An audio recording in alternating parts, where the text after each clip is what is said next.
What up, Bill? How you doing, man? I'm doing good, man. I'm okay. I'm kind of not doing good. I have bronchitis, but I'm getting over it and I feel fine. So that's good, But Yeah, that and just been doing a little bit of writing here and there and stuff like that. How are you doing? I'm doing good. You told me you had some coffee earlier. I did. I did. I haven't had caffeine for like 6 months. I mean, like in small doses. Like I'll like have like a soda here and there or something, But like I haven't had a full on cup of coffee in about 6 months. I stopped caffeine and nicotine the same day, which caffeine was way harder than nicotine. But yeah, I had like 4 ounces of coffee today because I was like, oh, we're doing it kind of earlier today. Let me like drink something, keep myself awake. It was like the Yeah. Starbucks blonde roast, which is like the crack of that, of coffee. And yeah, I had 4 ounces of it. So I had like an 8 ounce Keurig. I dumped out half of it, and I am the most energetic that I've been in like weeks. Hell So fucking yeah. That's amazing. That's perfect. That's perfect for today's episode because we're gonna need energy. yeah, exactly, exactly. You're Do you gonna have your bring the Red Bull on energy. hand? Yeah. You know me, man. You know me. I just opened up a brand spanking new one. Uh, Mm. because I had to. Yeah, you got Because legally I you have to. It's contractually because have of the to. yeah, exactly, because you signed the contract with Yeah, them. you know it. You remember. You remember the Mm, deal. I had mm, to mm, mm. do. It's crazy to think that by the time this episode comes out, Christmas is past. We have to act like we went through Christmas. Wow, Christmas was crazy Whoa, this year. Santa fucking he had that sleigh. He was mushing and he was like, ho ho ho, you know what I mean? It was crazy. He ate every fucking cookie in my fucking food cabinet, bro. He I ain't got even put nothing diabetes out for after him. tonight, or after last night, or whenever it came out 2 days ago. Yeah. Yeah. Also, Beneath the Toxic Jungle 8-year anniversary. Hell yeah. How's it feel? How's it feel to be old? Uh, I don't know. You tell me. I mean, Good. it doesn't feel 8 years doesn't feel that long for some reason. Mm-mm. You know, it feels somehow even older than that. It feels like a lifetime ago at this point. Yeah. I mean, I feel like we were both like very different people when we made that. But it is like it's cool like seeing, especially cuz you posted like the gif of you coming out the Jeep with the blue hair when you were like living Yeah. with me back in like 2014. And so Mhm. that was like kind of like when you started working on it cuz like you did a few songs there I already had a few songs done, yeah. yeah. I would say almost half the album by that point, but yeah, Yeah. something like Good that. times. Like I really Mhm. look back on those times fondly, Mhm. you know. Same here, man. It's, it was a simpler time. For sure, for sure. But yeah, Yeah. how's it feel? 8 years. 8 years, man. I don't know. I don't really sit around dwelling on that kind of stuff much. Yeah. It's just like, like, "Oh, what do you know? 8 years, huh? That's kinda crazy." You kind of reflect on it for a moment. I think to myself like, "Damn, back then, like, when I started making the project, I just dropped out of college, and Yeah. I finished the project when I got a job, right? But when I dropped out of college, I was like, I didn't know what I wanted to do with my life. I felt like I just wanted to meet the expectations of, like, get a job, have a purpose in the eyes of society and stuff like that, and I think Beneath Yeah. the Toxic Jungle kind of is a time capsule of that period for me, and For it's crazy sure. to think that, like, I never thought of making music being, like, a career path for me back then, Mm. because I was just like I think there was fear of disappointment, For so sure. For sure. I was just like, "I'm not gonna set myself up for failure, I'm just gonna always make music regardless and have fun with it." So many years later, to now have, like, a full-time career in music is crazy. There's almost, like, Yeah. a part of me that wishes I could go back in time just to be like, "Yo, this is gonna happen." But then again, I wouldn't wanna change anything about how For it sure. played out, you It know? would have changed that would have changed your trajectory and like how you did things and Yeah, stuff, for sure. butterfly effect. I think about actually I never really thought about this because like you were kind of more on the like okay, like music is not a career path and it's just something you do for the love. Mhm. Uh Whereas me, although I did it for the love, I enjoyed doing it. I love every aspect of this. Like when I was that age, I was just like very like trying to make it a career path. Like I was like, okay, cool. I'm gonna like do this full time in some kind of capacity, you know? Yeah.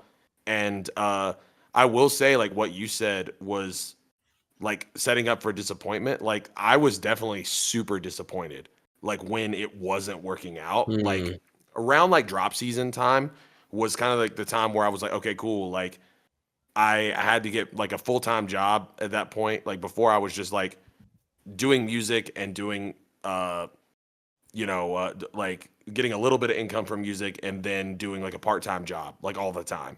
And just getting by, was always broke. I was always like doing like recording for people and stuff like that.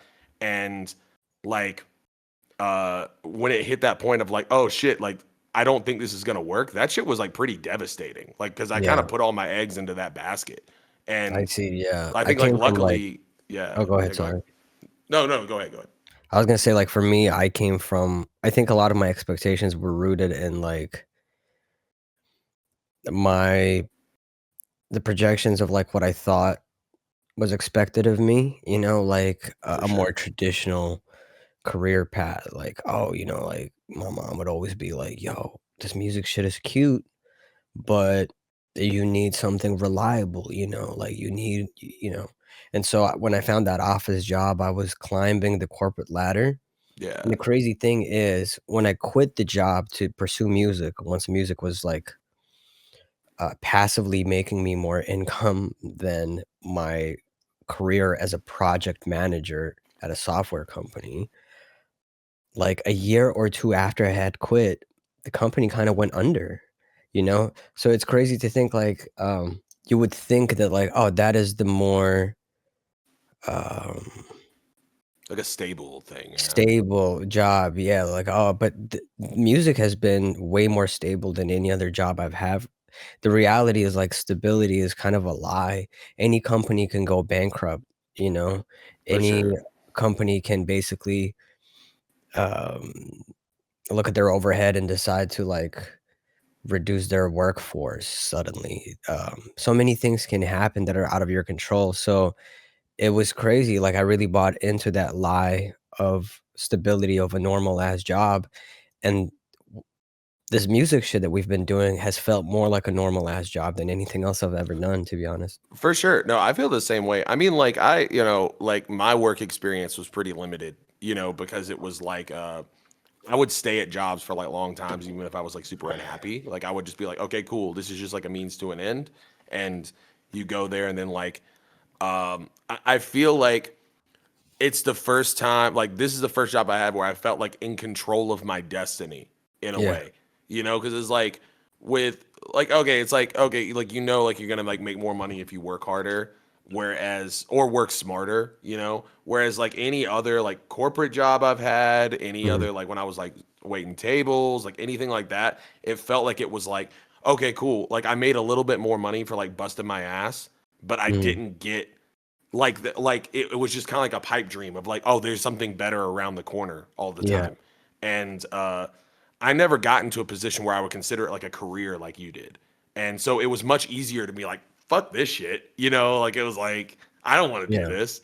And yeah, like my dad, like he worked at a paper mill and he worked 12-hour shifts and he drove like 2 hours to commute there mhm, because like there ain't good jobs in South Carolina a lot of the time, and especially for someone who like didn't go to college, mhm, and so like he would do that, and his whole thing was is like he just wanted me to do anything but that. Like he was just like this shit sucks. My son doesn't need to do this shit. Like he was like don't do that shit. Like right, whatever it is, I don't care if you're successful. I don't care if you're not successful. Like I want you to like be happy and like not just like work 12-hour shifts all the time and like hate your life, yeah, you because know? he knew that if you did what he was doing, you would not be happy. For sure, because he wasn't happy. I mean, and Yeah, like there were like perks to his job too, because like he would get like a lot of days off. And so like when I was younger, it felt like he was like more around than my mom was in some capacities. mm, But then when he was like working, it was like I didn't see him at all. So it was kind of like on off, it was like, oh, he's there or he's not, you yeah, know? and and my mom, like, she was always creative, and so I was like super lucky. So like my mom, she would write, she drew, like all this other stuff. Like uh she was like, okay, cool, like I don't care what you do as long as like you have like some sort of stability. And for the longest time, she was just like, okay, do music as like a side thing because I know Yeah. that's what you want to do. And now she's super supportive. She was always supportive, but I feel Yeah. like I was super lucky because most parents would be like, nah, like you need to Yeah. fucking get an office job and just kind of settle down and you know Yeah. live out your life or whatever. I So mean, I because feel they like also super buy lucky. into that idea of like stability and Excuse me. like being happy, or like, it's hard to be happy if you can't take care of your basic needs to begin with, right? Facts. So Yeah, that always comes first, and I think that gets conflated with certain things sometimes, like yeah, in pursuit of just like meeting those basic needs. Something that is stable is always going to be better. Sorry for the loud yeah. sounds from my sink, by the way. It's okay. We all have sync sounds sometimes. Um, Oh, by the way, you are now tuning in to Void FM. 4050 deep, why don't you turn around and let's get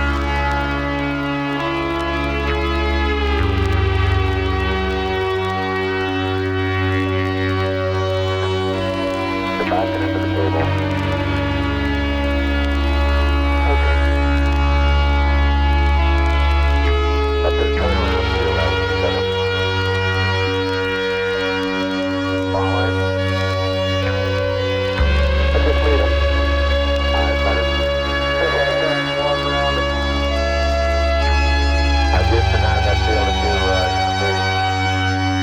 pick up the mesa. I don't want to go into the spot if I can avoid it. That's right now. Let them get a view from there and I'll see what the field of view looks like.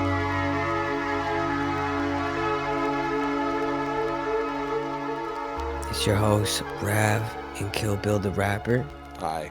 I wanted to talk to you about something that I think makes sense for us to sink our teeth into, given that it's like we're still in the really early stages of this podcast. Mm-hmm. And the Go last on. time we had a podcast years ago, one of the first things we did was tackle the subject matter of like lyrics and our relationship with our lyrics and the relationship between our audience and our lyrics, because Yeah, it's something we've tackled before. And I think it's been a lot of time between then and now. And I think maybe our perspectives may have shifted. Be a nice for thing sure, to kind for of sure. reflect on. A little like we had our new game plus. Now it's kind of like we're mirroring a little bit of Yeah. the olden times, but with a new perspective. Yeah, absolutely. There's something in particular that I saw someone ask me recently, like, oh, like, how would you want us to interpret your lyrics? I think I vocalized the grievance I had with someone misinterpreting a particular lyric, and Yeah, someone was just like, well, what should we do as the audience? And it got me like really thinking about that relationship. And I think there's a few ways to break it down. I think there is like the chosen meaning that we have as artists. Then there's the intention, which is a different thing. I think like you can have a specific meaning, but you could still have the intention for people to not be able to decipher it, for instance, right? for And sure. then A lot of my there's the lyrics are like out that. yeah, and then there's the outcome, what like actually happens once it's in the audience's hands. Um, so I think it'd be nice to kind of break it down in these kinds of terms and maybe just kind of go over it a little bit. For sure, for sure. I do want to preface this by saying that this is something I thought about because we brought this up on my stream a while ago, and Mhm. I've kind of gave it some thought since then. And I do want to say that like I'm super appreciative of people, even if they get it wrong, like the idea of like someone breaking down my lyrics, I'm thankful that people do that.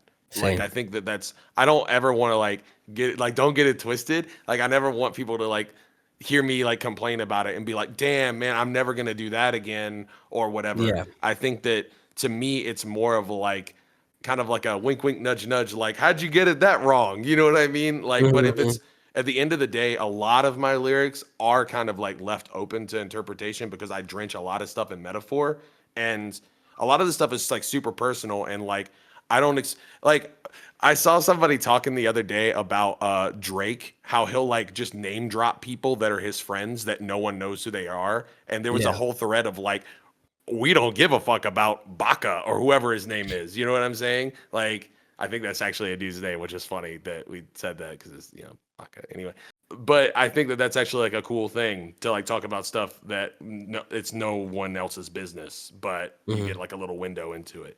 So Yeah, for I sure. don't expect everyone to get everything that I say, and probably same with you, you Yeah. know. But yeah, I did just want to preface it But with that's that. where it's like, yeah, it's the what it means to me versus my intention once it's out can be Hmm. 2 different things, right? For sure, for sure. And I think I've gone through many various stages of wanting to correct people on things and that they got wrong, and it got me thinking about, like, why does it matter to me? What matters to me? To what extent? And I think there are different types of misinterpretation. There is, like, mishearing something, and then Hmm. there's misinterpreting it. For I sure. don't think I would want to tackle the latter as much in just in my general kind of life, but the former makes more sense for me to, like, maybe address. I think it's one thing to clear up a misunderstanding, and it's a whole 'nother thing to dissect the frog, as it were, you know? For Like, sure. it's if somebody mishears something, they're like, "Bro, did you say this?" And it's like something they're mishearing something that's, like, racist or misogynist, because they're misinterpreting the words I'm using, then I'm happy to clear that up and be like, "That's not what I'm saying. I said these words," Yeah. without having to be like, "And this is what it means," you know? Although sometimes there is a part of me that wants to kind of be like, "This is what it means," to kind of get people's brains to work like, "See, there's, like, a lot more meaning than you initially are picking up on. You're touching on this on a surface level, but there are so many layers beneath it." I'm trying to, like, program them to think about lyrics in a different way, but I don't think that's my job. For sure. I do think that sometimes is a little disheartening on the flip side of that is like to me, I feel like I don't want to be the guy that holds someone's hand through stuff and be like, "Hey, like dissecting the frog," like you said. Like I feel like that kind of takes some of the magic away. Yeah. But I will say sometimes like there's stuff that I know that what I wrote is dope. Like I know that this is cool. Like it's cool to Yeah. me. Like I'm like, okay, I like cool shit and I like this, you know? And sometimes it bothers me because I'll like make a song and there'll be a bunch of people like, yo, the lyrics on this song are so dope. And then if you look at like what they actually like, sometimes I'll like read a review or whatever, and they'll like get the whole idea of the song Yeah. wrong. Don't get me wrong, like I don't want to like if people fuck with the music, they fuck with the music. But sometimes I wonder like how much of it is just people who like just straight up don't get it, and how often that happens to like people that I listen to stuff that I feel like I get everything they're saying. Yeah, exactly. I think this is a great point to bring up that video, Mitch, of Billy Woods being interviewed by Open Mike Eagle. Can you play the clip? I've timestamped.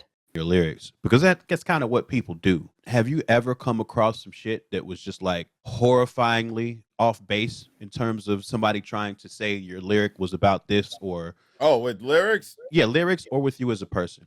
both. Lyrics sometimes it's unimaginable, but sometimes I have to chalk it up to like reading comprehension and stuff like that is crazy because I'll be like, why would you even think that would be a good line? Like it's so off, and what they're saying about it, and I'm like, damn, man, you totally missed the whole thing. Like you can't even go on Genius for that. Yeah, no, you You can't. look at Genius, you'll be like, man, I suck. According to Hmm. these people, these references are terrible.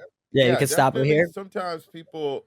So I think this is like a, a very simple but poignant way of communicating the kind of feelings I get in a lot of those moments too. When I see something, it almost seems like that's not even I shouldn't even be seeing it.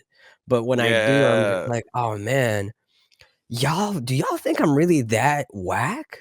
That's the You know what I thing. mean? That's the thing that I get a lot is like it'll be like, okay, a thing that I do a lot is in the same way that, and this is a thing that you've said before, in the same way that like 90s rappers talked about things that they liked, and like a lot of that would be like mafioso stuff, right? Mhm. And so like they were kind of like nerds for mafioso references and stuff like that. And they would use Yeah. those as kind of like a guiding point for like their life because it's like this is a thing that someone else knows and a reference point and it's applicable to like their situation. Yeah, exactly. And like a lot of times I use stuff that I like and I'm kind of a fucking nerd and I like to talk about like video games a lot or like anime or just like kind of nerdy pop culture references. And I think a lot of times people will just like if you go on Genius, it'll be like me saying a bar, but it'll be like using that as a talking point for Yeah. something greater than just that thing. And then everyone will Yeah. be like I'll have like, okay, and this isn't like a super good, this is just one off the top of my head.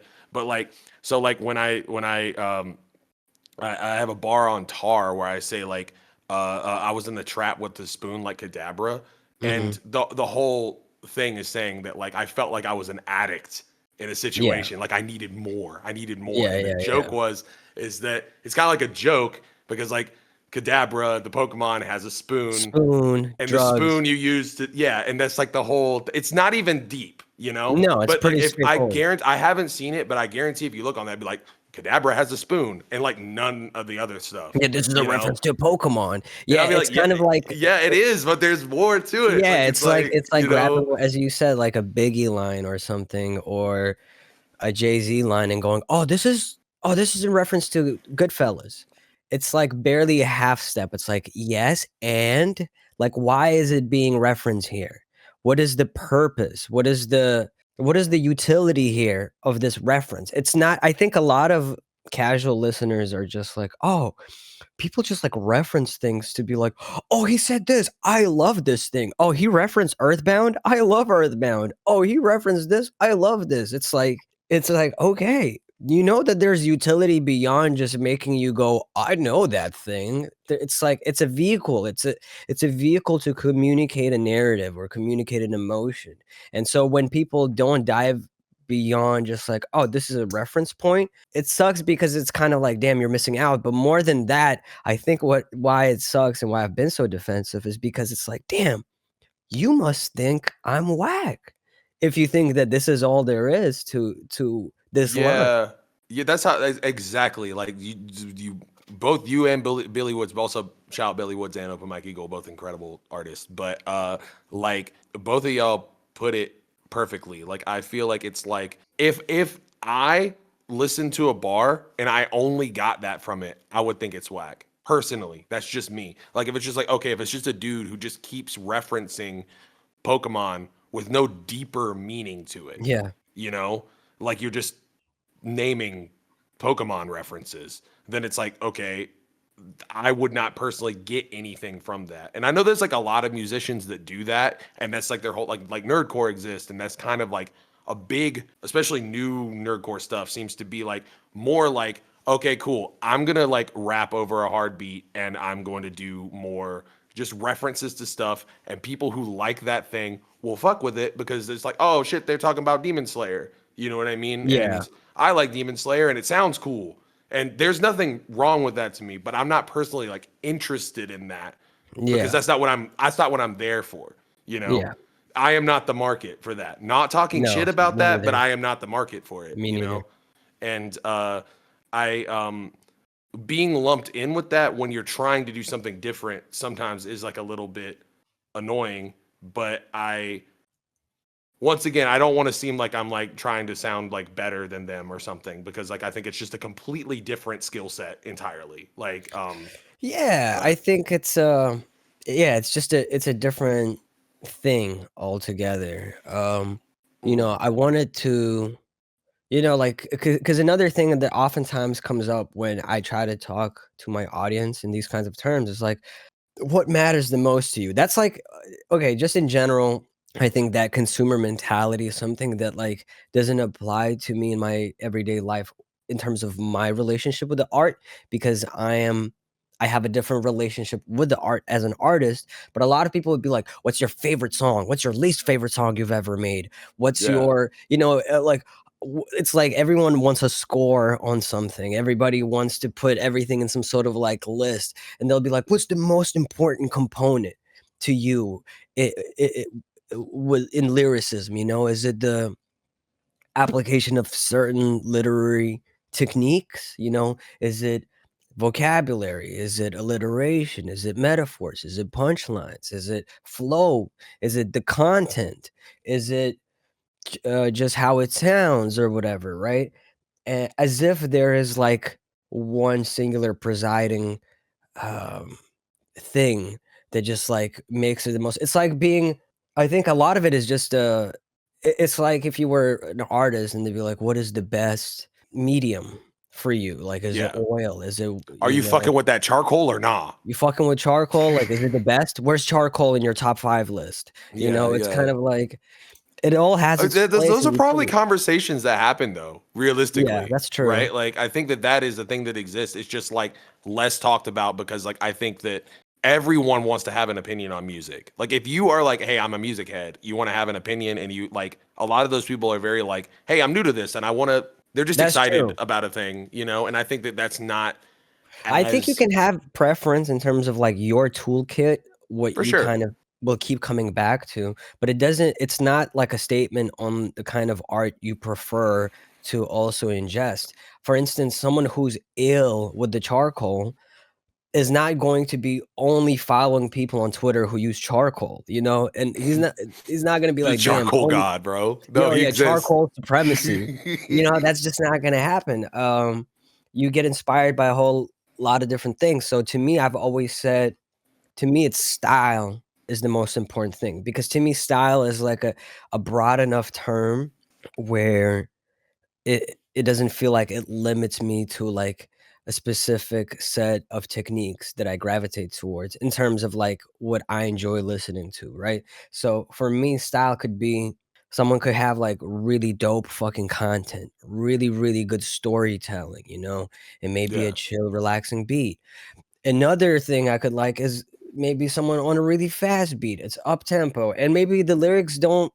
They're not particularly evocative or something I'm gonna sit and reflect on, but the flow and the delivery, or the way they sound, the cadence, the Yeah. the what kind of consonants and vowels are used or whatever, might make it dope or less dope to me. It's never going to be like, okay, here's the 2 or 3 techniques that will always work no matter what. It's like, no, it's the that would also be kind of boring, I think it's so to me, style, it just means like finding a way to make something work regardless of what components it is comprised of. For sure. No, I think that to me, I look more of it in that way. I think another way to phrase that is for me is like style to me is bigger picture. Like to Yeah. me, it's like okay, cool. Like you can be hella good at rapping. Like there's so many people who are like technically good at rapping who aren't very good at making music, And it's Yeah. just like okay, cool. Like unless you're just like really, really crazy in a way that makes me disregard other aspects of this thing. Like it's like, okay, cool. This person is like rapping so good that I don't really care if the beat's kind of whack, which is like the rarest shit in the world. Mhm. And even that feels more like a novelty to me. I think it's like finding a way to like, okay, having a motive of like, do you achieve what you set out to do? So like, there's like a lot of like quote unquote like dumb rap music that I Yeah. really enjoy because it sets out to do this thing and it Yeah. does it well. It's Yeah. like it's fun. And then there's like a lot of stuff. I feel like it's easier. I won't say this. I think it's like I'm more critical of like rap music that is like trying to be heady or trying Yeah. to have a Yeah. deeper message because it's really legitimately hard to do.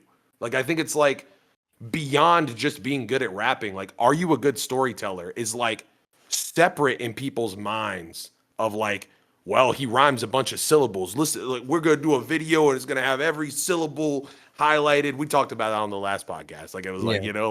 like that shit, which is like kind of corny and weird to me. But like, there's a whole bunch of people who like that's good rapping. And to me, it's just like, are you saying something interesting? Are you Yeah. doing something interesting with your voice? Are you keeping me locked in?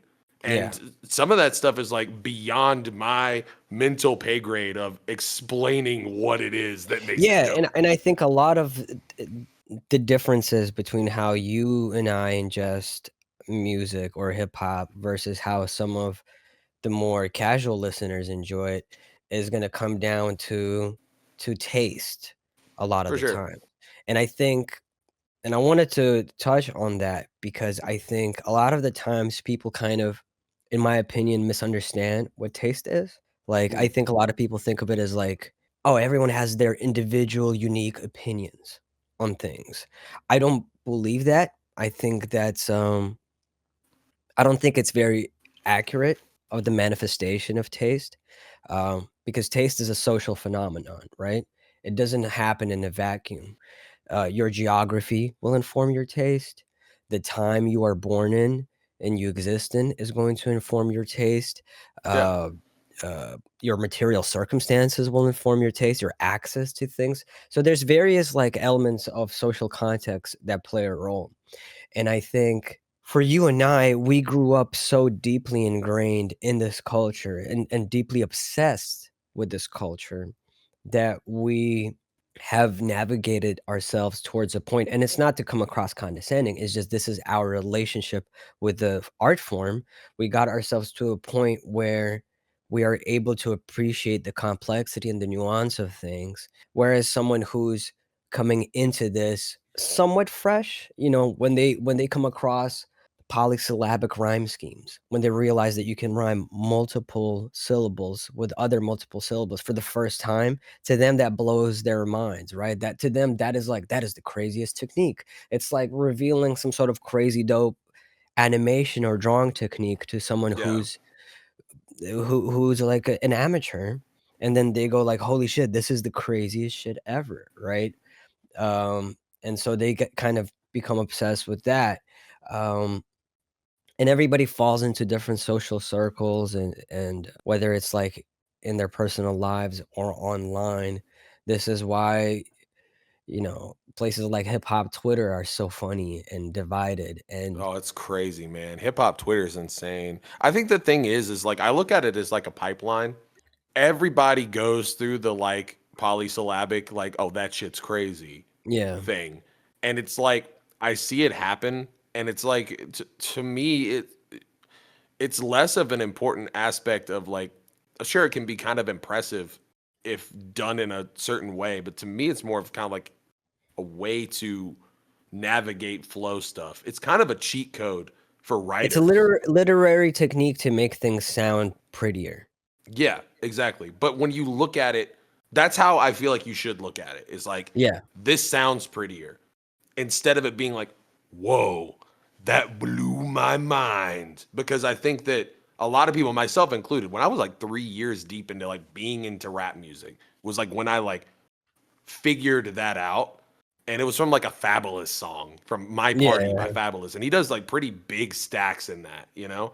yeah, And I was like, oh shit, he rhymed diplo immunity with shake your hips slow and move with me. You know what yeah, I yeah, mean? yeah, yeah. And it just sounds cool, you know? But it's Mhm.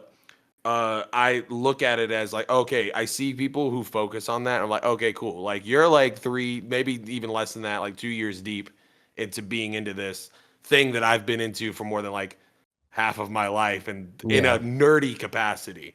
And I look at it as like it's everybody has an opinion, and hip hop Twitter is crazy because people will just say things without having a metric, but act like there is a metric, you Yeah. know? And I don't know. People approach it like it's sports. Yeah, exactly. Man, that shit just gives me a headache. Like I just want to enjoy shit. Yeah, That's exactly. unless I think something's funny or it's egregiously bad, I don't Yeah, really yeah. want to talk about it. No. Like I'm the type of dude that like if I was like an Anthony Fantano type, and I were to be on the internet and have a platform for doing that, I would just talk about shit I like. Yeah, Like, absolutely. because like, why else? Like, I just want to share, like, hey, this is a cool thing Yeah, that I found, yeah. But But looking at it like sports is weird to me, but I it's how it is. agree. And your point of like, like polysyllabic rhyme schemes being used as like a literary technique versus it being used as like a trick, like a party trick. It's like there is like there is a party trick thing. There's like a bunch of party tricks you could do with drawing. You could do with, like, let's say dancing, right? To me, it's like you're killing it. You're dancing in a really crazy way, and yes, you can just throw out the craziest, most difficult moves one after the other, and that will impress some people. But I find it more impressive if you weave them together in a coherent manner where it's not just like individually I'm impressed with, oh, that's cool, that was impressive, oh, that's cool, that was impressive, but that together, as you were saying, the bigger picture together, like, oh, not only is it impressive, but it serves a purpose. It makes it more fluid, it makes it more interesting. That to me is infinitely more interesting and cool. Yeah, yeah. There's actually a good example of that, and I don't have the lyrics pulled up, and I might be a little bit wrong about this, but there's like an old like Amber London Raider Clan song where she starts doing single syllable rhymes, and then every few bars she starts doing bigger stacks and bigger stacks, but the way she weaves it in feels like very like natural and cohesive, and I don't even know if it was actually intentional. It just Yeah, turned out that way. yeah, If it was intentional, that's crazy. If it wasn't, that's even crazier to me. yeah, You know what yeah, I mean? But yeah, like hearing that kind of shit too, or like also like people. I like the idea of someone being like a master of their craft and then fucking it up on purpose. Like yeah, Doom did that shit a lot, where he would do like he would rhyme like a whole syllable and then do, or like 5 syllables, and then the next one would be like it'd be like that same rhyme scheme but like one extra syllable thrown in there, and then like he would go back to the old one, and then so you're looking at it like it's like more of like an A B instead, yeah. and that shit's really interesting to me, like kind of throwing people off or doing Yeah, stuff when that's like unconventional. the I know what you're talking about. Like, this is, I think, is a good example. I got pulled up on my end. Last wish. I wish I had 2 more wishes, and I wish they fixed the doors to the matrix. There's mad glitches. Spit so many verses, sometimes my jaw twitches. One thing this party could use more is more booze. Yeah, yeah, I You love know? shit like that. I love shit like Yeah. that That is because like that is he does infinitely like more more. impressive There's than if he more said than, bitches. yeah, it's more to it than that too. Like him like breaking the multi scheme in front of that too. Yeah. It's like such a like he knows what he's doing, and he's doing that for people like us to be like, "Oh, Yeah. I saw what you did there." You know what I Yeah, mean? yeah, Like it's yeah, yeah, very yeah. very rapper mentality on it. But For it sure. sounds good too. I think that's like the difference. I feel like Doom is like a really good example of like a rapper's rapper who can be enjoyed by people who are not rappers. Which is crazy to think that that has become the accepted standpoint, but I remember for the longest time, for a decade plus, when liking Doom was like you either had to be, I think, like the only people who liked the Doom for the longest time were either like rappers themselves or like deep underground backpackers. It took a Yeah. while before it crossed over. There was I would say like towards the late 2000s is when publications like Pitchfork started to turn away from like fuck hip hop and just like covering mostly rock stuff to actually accepting hip hop as like, oh, this is like a cool form of art, and people started to get more, I guess that's where a lot of the hipsters were born out of it, like Yeah, yeah. finding like hipster hop, right? Kind What of is like the the worst genre of rap fan, a little bit, Yeah, you yeah, know? for sure. All the bloggers, Yeah, yeah, yeah. um, Important, but annoying. important, but a funny point of gentrification Yeah, for uh, sure. in hip hop's ingestion. And I think after that, after a certain point, like Doom became like the critics' darling, but that wasn't always the Mhm. case. So I feel it's like you know what I really feel like, and maybe this is because I don't know my timeline that well on this. I feel like him being involved with Adult Swim was like a big push on that because I feel like there was a lot of people who were involved with Adult Swim that then later on became like super duper like Flying Lotus would be like a good yeah, example. I know he's not a rapper, but like or he is a rapper, but not under Flying yeah, Lotus. But like Fly Low would be a good example. I feel like Dilla was like a really big like that was like a lot of people's introduction who weren't just yeah, like underground music heads. And I yeah. think that I don't know. I feel like the context of things is really important on how they're accepted. Like I look at that a lot. Like I think there's a lot of stuff that, not to say that it doesn't have its own merit, but I do think that there's a lot of stuff that the way it's presented and the artists that they are next to in those situations really like shapes the way like It's critics look at curation, them. right? Yeah, Like for it's sure. Yeah. tastemakers. Like prior to the blog era, because for a while the blog era became that, right? And it was incredibly important. This is why like Two Doughboys was like a staple at one point, and the reason why Odd Future and Two Doughboys were so at odds was because Two Doughboys were not showing Odd Future any love, and Yeah. whenever they did bring them up, they would hate on them. And now that seems like so arbitrary. Who gives a fuck? But at the time, it felt like almost like a form of blackballing. You know, it's like, damn, like Facts. you're not letting them shine. And prior to that, you had shit like Stretch and Bobbito, Hmm. right? Who put a lot of underground rappers on the East Coast. You had Sway and Tech. You know, Yeah. prior to Sway in the Morning and his Shade 45 stint, and prior to his MTV stint, that was, you know, Sway and Tech.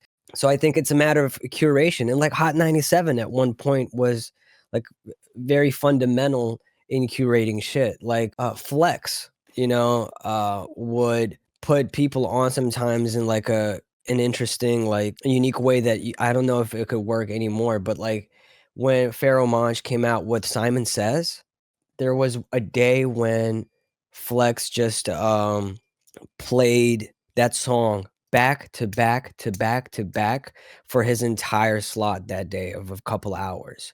He just Yeah. kept playing it. So no matter where you were in New York during those couple of hours, if you tuned in, you would hear that song. And that Yeah. did so much for Pharaoh Monch. For sure. And also, ironically, probably ended up getting him sued from that Godzilla sample. How do you not? It's like, how do you fly under the radar with an uncleared Godzilla sample when it's Yeah. on New York for 24 hours straight? Yeah, for sure.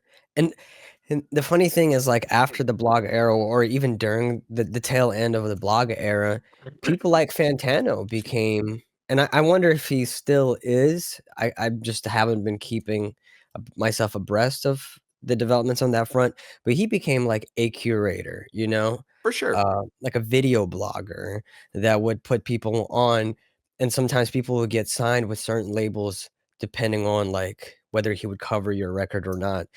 You could argue that Rap Ferreira, formerly Milo, you know, got a lot of his traction initially from that Fantano nod. You could argue that Death Grips saw the interest, the rise in interest that they had due to the rave reviews he gave them. Obviously, it wasn't just him, but there were these were kind of like fundamental components to taste making.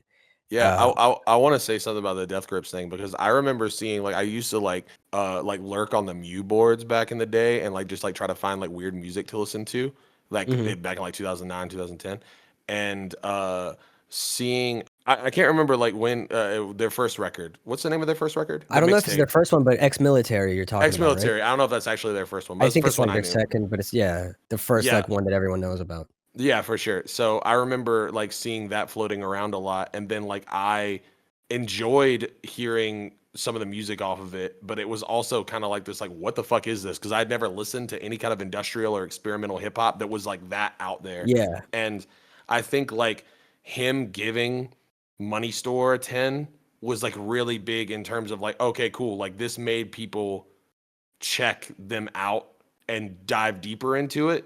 And people Definitely. like me who are like, oh, this is cool, but like I don't know how to ingest this really. This is a lot. And then having someone to kind of like walk you through it and be like, hey, this is a thing that exists. I think that was like, And it was his first 10 out of 10 ever, I'm pretty I sure. believe so. Yeah, it was. Which Yeah. was like a huge thing, because then suddenly people like, well, even if you didn't get it, you suddenly wanted to understand, why is this guy who never gives anything 10 out of 10, given this record of this band I've never heard of, a 10 out of 10? I want to understand what he saw in this, and I think it got a For lot of sure. people checking it out. Yeah, I think that his role as a tastemaker has changed quite a bit, because I think that he's kind of gotten into this mode of like, okay, like he's just covering things that people want to hear, you know. Yeah. But like, I think especially in that time period, he was definitely like a tastemaker type, You know, an we kind extension of of like blog culture almost, you know. for sure, yeah. We kind of went from talking about lyrics to this point, but I kind of like that we found ourselves here. All of our conversations are always ADHD. Who do you think has replaced what is the modern day tastemaker equivalent, right? Do you think it's influencers, you know, like TikTok joints and stuff like that? We know artists who blew up practically overnight because a song or two would just take off with a certain audience on TikTok. So is it Yeah. like communities of influencers and content consumers that have become that? And are we missing like what used to be? You know, like hip hop magazines no longer Yeah, that's not curators. like they've completely changed because Radio the people. DJs no longer really curators in the Yeah, same way they used to be. I feel like Who is the the new job curator? title, it's job title alone, but the whole Yeah, actual exactly. occupation of all of those things have changed very drastically since, I don't know, like even in the last 5 years, but like I don't Yeah. think they've really been like tastemakers in 10+ years. Yeah, for You sure. know, Do you think there is someone filling that void? I don't know. I feel like I used to be tapped in a lot more because it was like, okay, this is a person who's supposed to have an opinion on this, and I'll at least check them out, check out what they have to say. And Yeah. that was like an aggregator for me to hear a lot of other stuff. Yeah. But it's not like the same type of music that I'm like, it's not very like album centric, a lot of it. No. A lot of the stuff that I hear is like, okay, cool, here's a sound that everyone's using in their fucking video of them doing a little dance or Mhm. just doing a silly skit or whatever the thing is. And it's kind of like almost like, I'm not gonna say like homogenized, because it's all different sounds and different things. It's just like a kind of like a flavor of the week idea instead of it being a thing that sits with you. And I don't think that that's necessarily like a bad thing, but it does kind of like, it makes me feel a little bit more out of touch sometimes, because like I like the idea of like, this is my thing, this is my album, and I love it, and I'll defend Yeah. it till I die. You know, Yeah. like and I think that to me it seems more touch and go, like, okay, cool, this is cool, okay, this is cool, let's use Yeah. this is cool, and it's like fads. And to me that's a little bit I don't know, sometimes Mitch, it's a little sad. I have a question for you. How do you, because you're our resident Zoomer, what is your relationship with finding new music? How do you find yourself like coming across new music? Is it like via TikTok and Fortnite? I only listen to music in Fortnite. I don't mean to joke. I don't mean to Yeah. make fun of you. I just mean like I feel like that is for a lot of people, like that's how they come across a lot of music. I mean, I've heard music in Fortnite and then went and found it on Spotify afterwards and added it to my playlist, you know? Yeah. Yeah, I mean, What like, I definitely do find some music from, like, Fortnite. Maybe, like, like, every few months, there might be a song I'm like, this song is dope. From Fortnite, but I think I find a lot of new music for me through Spotify Discover Weekly. You know what? That means the new curator is AI, is the algorithm, right? Because think about it, whether it's Spotify or TikTok trends or anything else, this is an algorithmic outcome, right? Where it kind of the algorithm taps into trends and what people kind of are gravitating towards. It throws things at them, sees what sticks, and then signal boosts these things. That goes for Spotify, that goes for TikTok, Instagram, etc. So I guess the curators, the tastemakers are a bunch of ones and zeros. Robots, robos, bro. Robo is a Robo-Nintendoreans. slur for robots, by the way. Yeah. So, you know, that's so weird. But the thing, okay, there is a thing with this though, right? It's like that's also how I get new music too. Same. Like Discover Weekly is like a big one for me. Yeah. Like TikTok, even like YouTube Shorts, Yeah. that type of stuff. I don't know. I feel like it's like there has to be a space for like music heads slash like people who are into like albums, if that makes any sense. But I don't know where that is, or like I miss that. I miss the idea of like almost like a community of like this is an album that everyone's talking about. This is, and I guess it still does. I mean, like like Scaring the Hose came out, but I feel like that was a little different. It was like almost mainstream because it's like two people who are like mainstream numbers, But whatever that is, where is that? I want that. Yeah. I mean, I see it wonder on what Twitter. Yeah, but it seems like so much of it is algorithmically decided. And look, don't get me wrong, the people who were tastemakers were also tapping into what the audience kind of wanted to and would sometimes throw things at them, but I think there was more of, and maybe I'm just viewing things through rose-tinted shades, but it felt like there was more desire to sometimes challenge the viewer, the listener. Like Stretch and Bobbito would play you shit that was like, "You ain't never heard nothing like this," Yeah. but you will fuck with it because this is ill. And these days, I haven't found these kinds of channels, of taste making the same way. I would love to know, like, the people listening to this podcast, the viewers, what is it how do you find new music? Is it also through just whatever YouTube, Spotify, or Apple kind of recommend to you based off of your listening habits, or word of mouth, radio? Like, I just wanna know, I'm curious, I do feel like a little bit out of touch on this front. Yeah, facts. I mean, I feel like it has to exist. I feel like it exists. I feel like there's like, uh, I don't know. I feel like I used to like seek out music more because it was an easier, like, I remember there was like a little golden age on SoundCloud, which I think it probably still exists. There's probably still people who like put out crazy shit on SoundCloud. But Yeah, I love SoundCloud.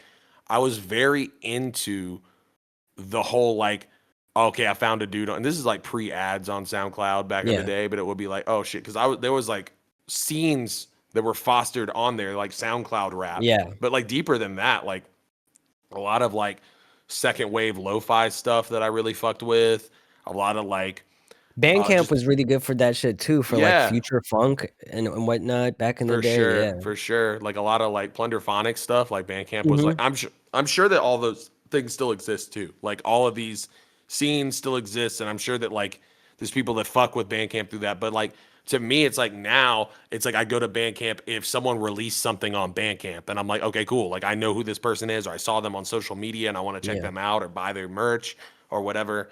I don't ever go on the Bandcamp Discover page anymore. Maybe I should. No. But I used to. Yeah, maybe it's still worth it, but I remember I used to do it, that's Yeah, I remember, like, I mean, I probably came across Young Bay on SoundCloud, but I came across people like Saint Pepsi on Bandcamp, you know? hmm You kind of just go through tags and you're like, "Okay, let me look at this, let me look at that." And then I think there was a wave, and this always happens in waves where it's just like a new subgenre comes into the fray where, like, a lot of especially with, like, vaporwave yeah, and lo-fi hip hop, the bar of entry was so low, and I don't mean to condescend, I just mean, like, it's easier to make that. You can make a vaporwave joint pretty easily. You can make it doesn't mean you have to, but you could make a lo-fi beat joint pretty easily, way easier than gathering a band and doing, like, a full-on death metal song or something like that, for It sure. became a lot easier to just, like, do it by yourself with purely pirated software, and just after watching 1 or 2 tutorial videos, especially with, like, lots of vaporwave, it would just be, you know, pitched down old sample that would just someone would throw into virtual DJ and just, like, make it do skips and loops in a couple Yeah, different places, and boom, it's done. It doesn't I'm not saying that takes the beauty away from it, it's just that the bar for entry for creating this kind of stuff became low, and so I think that brought about an influx of just a whole lot of music all at once. And I remember that's when I started getting disinterested in using Bandcamp because it Yeah. was getting just tedious to to find the good shit, For sure. especially like Tumblr stopped being as like the staple cultural staple that it once was online, and Tumblr Because would they took the oftentimes porn I would out. have shout outs Tumblr. There were so many bloggers on Tumblr that I would turn to as like tastemakers in many ways, you know, like, oh, you were one of them where you would put people on dope shit, and that's how I was getting a lot of shit. I miss that shit. I feel like if like I kind of want to like just like reboot my Tumblr in a way because like I can't do that shit on Twitter. It feels weird. It feels like Yeah, weird just like constantly being like, yo, this just dropped. Yo, this thing's cool. Like yeah. promoting shit that I think is cool. Like it feels like a weird like other than just like dropping a Spotify link and being like, oh yeah, I'm listening to this today. Why I don't you do used to be TikToks? I could do TikToks. You I could be feel like, like "Yo, this shit is crazy," and then, like, and playing a just be brief go. moment. Honestly, people would watch, yeah, because you have really good taste in music, so, like, maybe that's where some of that shit has migrated to. I think that it was the medium that I really enjoyed though. I liked the whole aspect of like, okay, I'm using this just like as everything was just like me promoting shit that I thought was dope, even the stuff that I was reblogging. I was like, this is cool looking. And also, by the way, I make music, here it is, you know? Yeah. And I think like that was like such a cozy environment. And not to say that I couldn't do that with a TikTok or something, but as a 33-year-old man, it feels like a little bit more like I know that like that's not a big deal and that like Yeah. but there is like an aspect of it of like me doing TikToks and me kind of feeling like a fish out of water a little bit because it's just like Yeah, neat. so long as you find a way that makes sense for you. I think what would be a fish out of water situation if you try to replicate, like, someone else's thing, someone else's style, like looking at a Zoomer who's just, like, doing some sort Yeah, of dance I and would that. never do that. I would never do it in that style though. Like I don't Yeah, think that is something exactly. I You want to just do. need to find something that makes sense to you because ultimately, although TikTok is we associate it with like younger people because just the same way that like certain platforms that you and I use were associated with younger people at the time is because there's eras, right? Yeah, The reality is like everyone's using it. It's like, for sure. you know, I understand that. it's like the new form of TV for a lot of people, and it's not like TV was for a specific age group, when it was all the rage. So that's an expression I just used, I'm sorry. Yeah, But when that television first came out, it was all the rage. They'd watch talkies on it. yeah, television killed the radio star. Alright, Yeah. well, you know what? Wait, how On does that that song note, go? It's video killed the radio a star, video right? killed the radio star. Wasn't that one of the first MTV, Yeah, like a uh, music video. music videos? Who I sings might that be song? tripping. Yeah, video killed the Video radio killed the star. radio star. Dude, they had that song in GTA Vice City. I see. And I remember being like, that's what I did Oh, when yeah, I you was do playing. play like that. This is me playing GTA Vice City. I was I've like seen you play, this is 8. what you play like for real. Well, this was a good conversation. I feel like there was, we we will definitely be coming back to the conversation of lyrics and, our relationship with the craft versus our relationship with the audience and their relationship with the art and everything like that. I think in short, I wanna say everyone's entitled to experience art the way that they want to. I think it's best for me as an artist sometimes to just remove myself from the equation and only insert myself when I need to clarify something. You know, if somebody's like, "Damn, I can't believe Rav Rav dissed fucking Malcolm X on this and I didn't," then I'm gonna come through and be like, I'm not gonna say exactly what I meant on here, but I certainly did not disrespect Malcolm X." You know, like that these will be the only times where I think I'll find myself clarifying going forward, and I'll try to not be so butthurt about people's poor reading comprehension or lazy breakdowns or limited understanding of certain things, especially Yeah, when so much of it is so personal. So how are they to exactly. understand? How are they supposed to know like Exactly. what you're really talking about? But I do think that there is an aspect of it that is like a little bit like, oh yeah, like, you know, Yeah. I wish you Well, got it, but I yeah, I can't know, tell right? you. Because, like, Yeah. if you did, you'd be like, "Damn, this is really dope." But I think this will be all for this week's episode. I think we're gonna resume conversations behind the paywall. Yeah, Um, which you could get to on voidfm.net. Can I end the episode? Am I allowed please to do that? Yes. I gotta take a big old piss. The following is a preview of this week's Patreon exclusive episode. Available now over on the Void FM podcast Patreon. Hey man, you want to see something crazy? Yeah. Yeah, check this out. Check this out. Oh! Only behind the paywall. Only behind the paywall do you get to see shit like this. What's the name of that actor that did the Me Wanda Punani song? Steven Seagal. I would pull up like that, bro.